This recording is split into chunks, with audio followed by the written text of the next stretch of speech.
Ok, pessoal. Vai, Olá, começa aí, bom tudo dia. bem? Tudo bem, graças a Deus. Então, Marcel, nós queríamos saber, em relação você que trabalha com turismo, acho que a primeira pergunta que eu gostaria de te fazer é sobre o Monte Meron. Por que que ele é um local de peregrinação, na época de Lago Maomer? O que que tem ali de tão especial que faz com que milhares de pessoas vão até lá? Ok, então, primeiro, obrigado aí pela entrevista, pelo convite e um bom dia para todos. Primeiramente, vamos falar um pouco do histórico, ok? O Meron é um monte que fica na Galileia, onde ele tem assentamentos desde períodos de mais de 2.000 anos atrás. Desde a época que existia o Reino da Judéia, judeus viviam de norte a sul, na Galileia, no Golã, no Vale do Jordão, no Néguev, Jerusalém, ou seja, os judeus conviviam na costa do Mediterrâneo, conviviam aqui em várias regiões e existia uma comunidade no pé do Monte Meron. Recebia um outro nome, há 2.000 anos atrás ela tinha o nome de Tekoa, mas é uma comunidade, tem achados arqueológicos ao longo dos séculos, também tem uma sinagoga do século V, VI, ou seja, era uma comunidade que existiu. Como em todo o histórico, o povo de Israel foi exilado de grande parte das regiões de Israel, sobreviveu uma pequena comunidade bem perto de Meron, chamada Pequim. Lá existiu uma família que preservou durante séculos e séculos a tradição, e era mais uma das regiões de Israel. Como no período do século até um pouco antes, na virada do milênio, e depois, existiam muitos sábios que moraram na região do norte. Pela perseguição que existia em Jerusalém, do Império Romano, muitos líderes religiosos fugiram para Galileia como alternativa, não só para Galileia, a gente conhece também que para o deserto, para o Negev, para a Massada, muitos judeus fugiram para poder ter liberdade religiosa. Então existiram percursos de muitos sábios da época do que a gente chama da Mishnah, do Talmud, que viviam nessas regiões do norte. A gente tem dezenas e dezenas de sábios enterrados nessas regiões que vão desde a costa do Mediterrâneo até o Lago da Galileia. E no caminho, várias e várias tumbas de sábios de século -1, 2, 3, 5, ou seja, época que a gente chama da Mishnah e do Talmud, são períodos que nós temos. Então, o Monte Meron, ele hoje recebe peregrinações, hoje, quando eu falo, posso ser mais exato, em 185 anos atrás, começou uma peregrinação especificamente para o Monte Meron, que foi ganhando volume, saindo de Tzfat, depois vindo de várias outras cidades, e nos últimos 50, 70 anos do Estado de Israel, se tornou o maior evento que Israel consegue realizar em um espaço de até 2, 3 dias, porque é o dia de Lag BaOmer, um dia antes, um dia depois, vem milhares de pessoas. Nos últimos números, de 2019, se chegou a ter, falam uns 300 mil, outros falam 400 mil, que circulam em 2, 3 dias nesse pedaço de terra que é o Monte Meron, e mesmo assim não é no monte em si, é num moshav que se encontra no pé do Monte Meron. O Monte Meron tem 1.200 metros de altitude. O Moshav está a aproximadamente 700 metros de altitude, quer dizer, está na parte do pé do Monte da Meron, e esse é um Moshav que vive aproximadamente 1.000 pessoas. Um Moshav pode se chamar pequeno, 250 famílias no máximo. É um lugar pequeno e recebe, nesse espaço de 2, 3 dias, 300 mil pessoas. Né? Imagina o tamanho que é o lugar e quantas pessoas recebem. Para você ter uma ideia, em Tel Aviv tem um parque chamado Parque Ayarkon. O Parque Ayarkon, que é maior que o Central Park de Nova York, que tem 3.500 metros quadrados, quilômetros quadrados, é um monstro. E lá fazem eventos monstruosos, e o maior evento que teve foi na época quando Michael Jackson veio aqui fazer um show que tinha 100 mil pessoas, né? E é um parque monstruoso. E aqui a gente vê que um movimento de pessoas, não pequeno, um movimento monstruoso de pessoas, circula a um lugar que é um lugar bem pequeno. E essa peregrinação é nova, dentro do que a gente chama do tempo histórico do povo de Israel, é uma peregrinação nova, até porque só temos na literatura histórica, a partir do século XI, XII, estamos falando 1.000 anos atrás, que começou uma peregrinação e nem era para a tumba do Rabi Shimon Bar Yochai, o famoso Meirón de hoje, e nem era em Lag BaOmer, era 4 dias antes, porque 4 dias antes de Lag BaOmer a gente tem uma outra data no calendário judaico chamado Pesach Sheni. Pesach Sheni significa um mês depois da festa de Pesach, foi demarcada uma data como se fosse um segundo Pesach, que era para dar oportunidade para as pessoas que não puderam comemorar o Pesach, de fazer as oferendas no templo, no Pesach original. Então, eles tinham um mês depois a chance de fazer a oferenda de novo pascal. Isso era chamado Pesach Sheni. Tem simbolismos filosóficos de que cada um tem direito a uma segunda chance, podemos corrigir. Existem muitas questões filosóficas, mas não é esse o ponto. Existia uma peregrinação que vinham e nem era para a tumba do Rabi Shimon Bar Yochai, e sim para outros 2 rabinos que era e uma geração anterior, quase 100 anos antes do Rabi Shimon Bar Yochai, que era Hillel e Shammai. O velho Hillel e o velho Shammai, os 2 grandes sábios que tinham na literatura da Mishnah, e que estavam enterrados também no pé do Monte Meron. Levando em consideração, pessoal, a todos que não conhecem, no passado as pessoas eram encavernadas, não eram enterradas. Até o século VI, na tradição de Israel, acredito que em outros lugares também, a gente vê isso também em Roma e outros lugares, as pessoas eram encavernadas e não enterradas.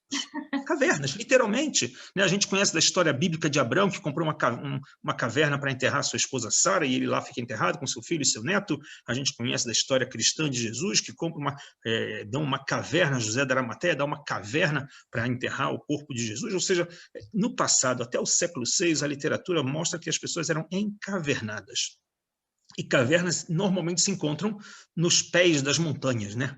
Não é caverna em lugar plano, é em lugar montanhoso, onde tem algum tipo de relevo, então tem essas cavernas, algumas originais, normais, naturais, outras criadas, literalmente criavam cavernas para que as pessoas pudessem ser encavernadas. Então, se conta que na caverna que tinha entre a caverna do Hillel e do Shammai, se conta de um milagre que acontecia, de uma pedra que escoava água quando as pessoas entravam e aparecia água nessa pedra, e era como um sinal de que as pessoas estavam puras, abençoadas, justo nessa data de Pesach Sheni. Então começou uma peregrinação em direção à tumba de Hillel e Shammai nessa época, e as pessoas ficavam, e aí acabavam então comemorando o Lag BaOmer na região. Isso se deu no século XI, XII, XIII, esse ciclo de peregrinação começa só aqui, e nem ligado ao Rabi Shimon Bar Yochai. Só vai ter conexão com o personagem Rabi Shimon Bar Yochai a partir do século XVI, com o famoso Rabino Yitzhak Luria.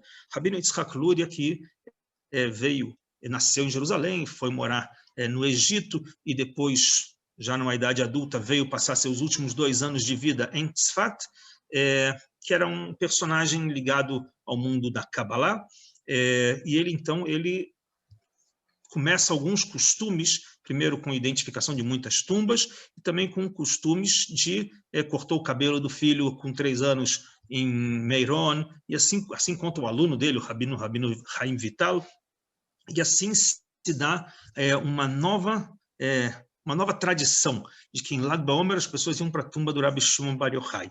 E como o Rabino Arizal é um dos marcos dentro da Kabbalah, da história da Kabbalah que a gente conhece, que vem desde a época até anterior do Rabi Shimon Bar Yochai, mas como o Rabi Shimon Bar Yochai se dá um upgrade no assunto da Kabbalah através a tradição de ser o autor do livro do Zohar, dos ensinamentos do livro do Zohar, mas que era oculto e era realmente uma coisa muito limitada, restrita, discreta ao longo de séculos. A partir da época do Rabi Arizal, do Yitzhak Luria, a coisa toma outras proporções. Ele começa, então, a revelar assuntos cabalísticos e o mundo inteiro passa a ser mais sensível ao tema Kabbalah, misticismo, e começa um volume de peregrinação em direção ao Monte Meron. E isso vai ganhando proporção de século em século. E no século XX se torna um grande boom. A gente passou nos 250 últimos anos de um crescimento do movimento racídico, né? 300 anos praticamente desde o Baal Shem Tov, mas primeiras 2, 3 gerações era muito restrito e muito conflitante, até ser totalmente aceito dentro do mundo judaico, e hoje em dia a população racídica faz um grande impacto dentro do mundo judaico, e isso movimenta o despertar místico, o despertar da Kabbalah, e isso acaba atraindo muitas pessoas para esse Deixa eu evento que falar é uma o coisa. Lag BaOmer. Sim. A Cabala é ligada aos religiosos? Então, a Kabbalah, ela é nada mais do que uma das sabedorias do judaísmo, né? Quando a gente fala que a gente estuda o judaísmo ele é estudado em 4 níveis. Um nível literal, um subentendido, um livro subentendido em formas de midrash, que é alusivo, e um quarto nível mais secreto, mais escondido, mais não revelado a todos, que é o chamado da Kabbalah, que ele é chamado a Torat Nistar, a Torá secreta. Por que ele é secreta? Porque são conhecimentos que hoje em dia muito já se popularizou, com numerologia, com energias das pedras, das cores, que existem energias nas coisas do mundo, né? Isso tudo era sabido de 2.000 anos atrás, 3.000 anos atrás, mas não era revelado. Ou seja, os segredos da Torá, a gente passa a chamar de Kabbalah, porque Kabbalah significa receber. Moisés recebeu de Deus, né, a Torá, então esse recebimento, a Kabbalah significa alguém que recebeu esses ensinamentos. E é isso que era passado de geração em geração. Então, hoje o mundo moderno tem muito mais approach, né? Essa aproximação para as questões esotéricas, para as questões místicas, para as questões cabalísticas. Isso faz com que muita gente vá em direção, nessa data específica, na tumba do Rabi Shimon Bar Yochai. Logicamente que não é só religiosos. Existem muitos que a gente pode chamar assim, da nossa tradição judaica, que são ligados ao misticismo, muitos sefaradim, muitos de origem da Espanha e dos países do Oriente, né, da Espanha de 500 anos atrás, não de hoje, né, dos saídos daquela península ibérica e dos judeus que foram para os países orientais, que receberam muita influência também do mundo islâmico. Essas pessoas têm muito envolvimento com a mística, porque são pessoas que, vou falar uma coisa que eu costumo falar isso nas aulas que a gente fala sobre mística judaica, esses ensinamentos judaicos a gente chama que são 4 níveis. Na literatura talmúdica fala do pardes. Pardes é o bosque.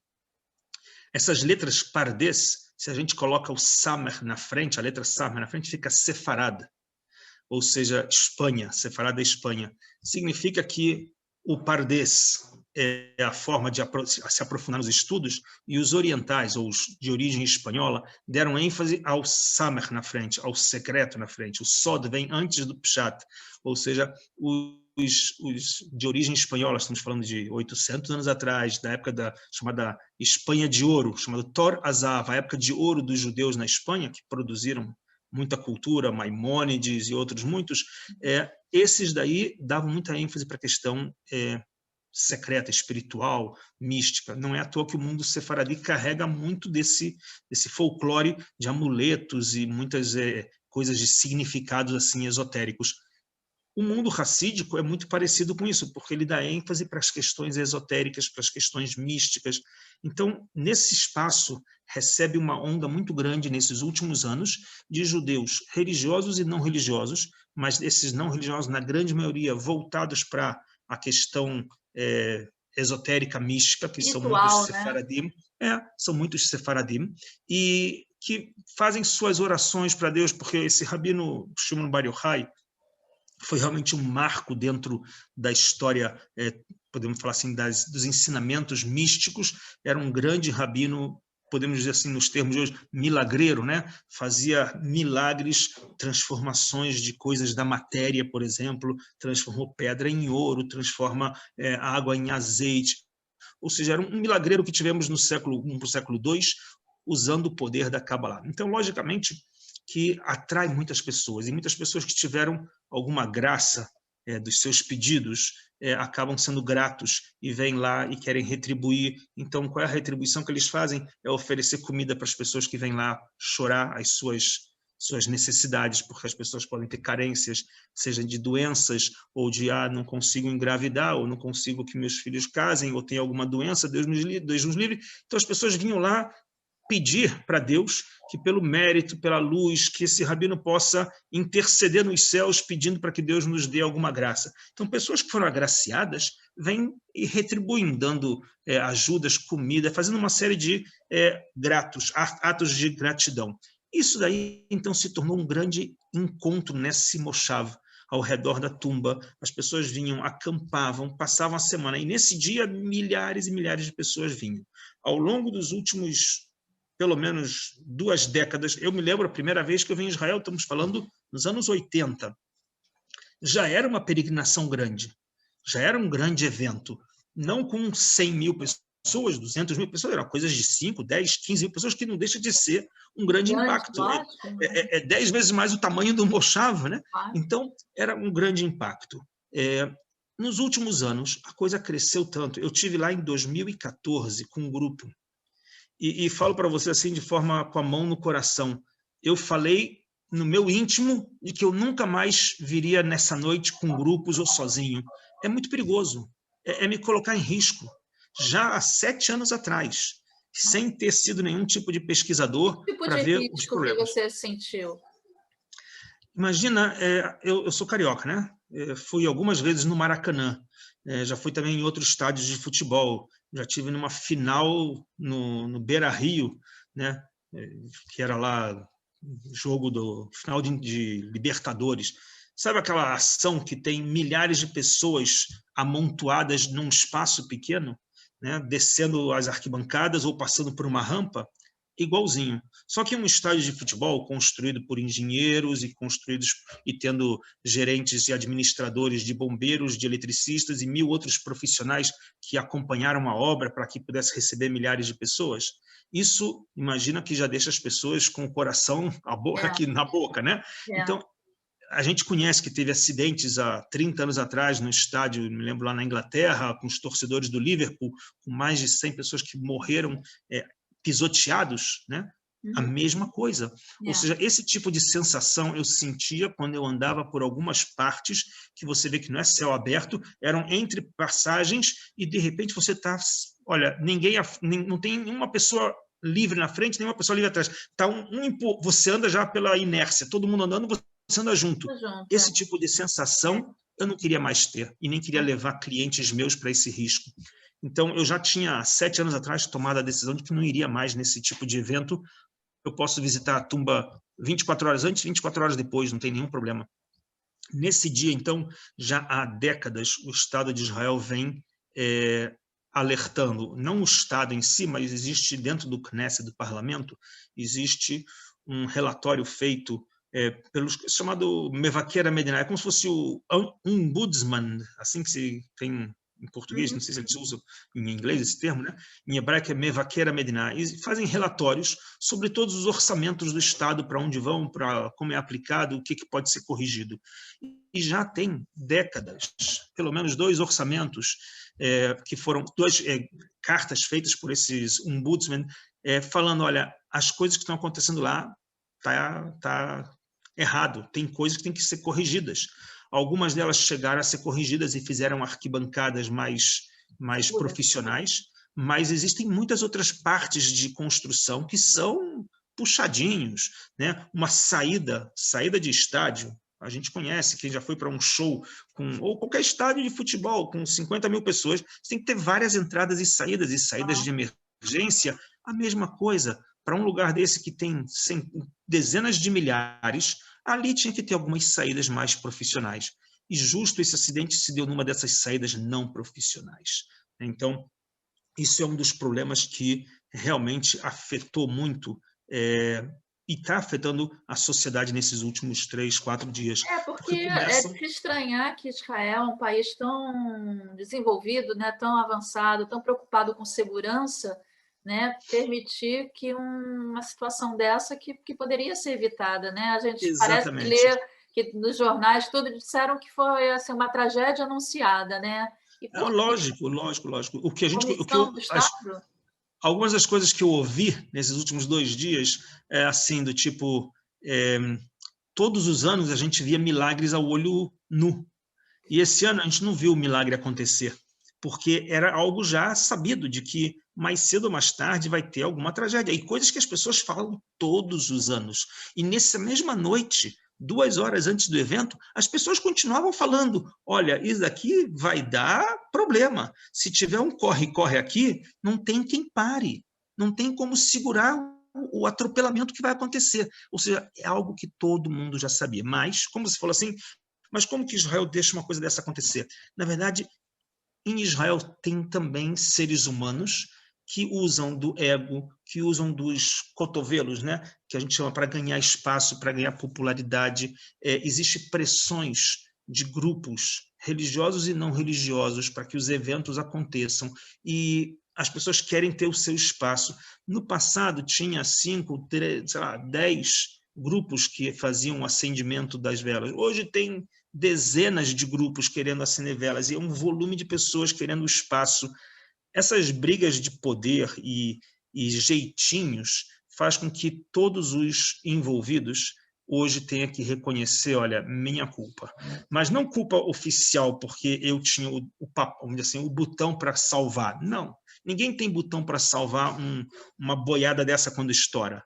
Mas todo mundo fez parte de um processo de que poderia ser evitado. Não tem uma organização centralizada, não tem responsáveis da obra de bombeiro, de eletricistas. Se dá um curto, quem é o responsável? Né? Seja da municipalidade, seja da polícia, seja do corpo de bombeiros, tudo isso era, cada um atuava modular e cada um procurava ganhar mais um espaço. Olha, esse me pediu um favor, esse me pediu um favor. As coisas funcionaram dessa forma durante anos. Então, não era nada anormal o que aconteceu. É lamentável que essas pessoas morreram, porque, vamos dizer assim, todos nós aqui sofremos com essas famílias, porque são famílias com, seja alguém que perdeu o pai, seja alguém que perdeu o filho, ou que perderam os filhos, famílias inteiras agora que estão destroçadas, que vão ter que recomeçar, famílias com 10, tem um pai de 11 filhos que morre, ou tem famílias ali que perdem 2 irmãos da família. Essas situações daí é algo muito triste. Então, na verdade, a lição nossa maior é ver que depois de um ano de Covid, um ano onde a mensagem sempre foi que a gente deve se cuidar-se de não correr o risco de andar com pessoas que podem estar sem máscara e passar o vírus, todos esses cuidados de se limpar, de se manter com a higiene, todos esses cuidados que nós falamos, se botou na nossa cabeça, olha, tem uma frase bíblica que fala que a gente tem que venishmartem, que a gente tem que se guardar, né, as nossas almas, proteger ela muito. Como que a gente faz isso se a gente não cuida das coisas básicas que é a obra? Você vai, simples, né? Você vai construir um prédio, você tem que ter engenheiro, você tem que ter alguém que estudou as fundações, você tem que saber tudo isso, ver, avaliar que foi aprovado, que não é desculpa a expressão, um Zé Mané que comprou o título ontem e agora está lá dando aprovação sem ter feito nada. Então, tivemos ao longo de 73 anos de estados alguns acidentes. Tivemos acidentes em salão de festas, que o andar de cima caiu, matou também 20 pessoas. Por quê? Porque foi construído um puxadinho. Temos acidentes de pessoas que fazem passeios, como guia de turismo. Tem pessoas que fizeram passeios em pleno dia de enchente e foi passear no vale. O rio veio e matou crianças. Ou seja, irresponsabilidades, porque as pessoas acham, não, comigo não vai acontecer. Essas coisinhas que comigo não vai acontecer e está tudo bem, essa é a nossa grande falha. Achar que somos acima da lei, achar que somos acima, podemos dar jeitinho. O israelense é muito parecido com o brasileiro nesse sentido de dar jeitinho. Vamos dar um jeitinho nas coisas e tapar o sol com a peneira. Não funciona. Infelizmente, tivemos ao longo desses anos... Né? Exatamente. E até pelo que você está narrando aí, 45 pessoas, me parece. 45 pessoas morreram. Nem foi um número tão grande perto do que você está falando, né? Para Israel, foi, acho que se não me engano, o maior evento civil que morre em acidentes. Sim. Tiveram outros. Imagina, teve as Macabidas, algumas décadas atrás, onde morreram na abertura, atravessando uma pontezinha. Morreram 5, 6 esportistas, ou seja, existem acidentes, mas se a gente vai ver, são acidentes que podiam ser evitados se as pessoas fossem cuidadosas, se as pessoas deixassem de lado o ego e procurassem falar, olha, dá para fazer? Dá. Não dá para fazer? Não faz. Ninguém vai colocar a vida em risco. Esse tipo de, em troca de um nome aparecer, vou colocar um show para acontecer só porque tem que acontecer, sabendo que pode pessoas, uma arquibancada demolir, essas coisas daí tem que ter um limite. Até onde vai o limite para, tipo, o show tem que continuar em troca de riscos de vida. Então, esse tipo de coisas a gente deveria pensar. Eu, particularmente, há 7 anos atrás, eu falei, não mais vou nesse lugar, nesse dia e nessa hora. Eu posso ir 12 horas depois, quando já não tem metade das pessoas, eu posso ir um dia antes, posso ir um dia depois. Enquanto não tiver mudanças significativas, esse lugar vai continuar tendo esses riscos, e não só esse lugar, todos os eventos que a gente vê que as pessoas fazem sem ter uma avaliação. Cada um de nós hoje, com a mão no coração, sabe que se você vai entrar num apartamento novo, você vai ver se ele passou pela segurança do bombeiro, do gás, da eletricidade, da obra, se tem... Ninguém vai entrar num prédio que qualquer superlotação, o prédio vai cair porque as estruturas estão falhas. Não, ninguém vai entrar num prédio assim. Então, essa é uma realidade que, lamentavelmente, o que hoje a gente precisa tomar com a mão na cabeça e a consciência é evitar apontar dedos de culpados, porque todos nós somos culpados, tanto aqueles que participam vendo isso, como aqueles que fizeram isso acontecer. Porque a gente apontar dedos para alguém é injusto. Coitados dos que trabalharam com a Atzalá, com o corpo de bombeiros, com os ambulâncias e com os policiais retirando os corpos empilhados. Tenho pena dessas pessoas, porque o que eles viram, a situação que eles passaram, não é algo normal de se passar. Logicamente, também as pessoas que sobreviveram, eu vi um relatório de um sobrevivente que ele fala, eu estava em cima de corpos mortos, e tem corpos em cima de mim que estavam morrendo, empilhados.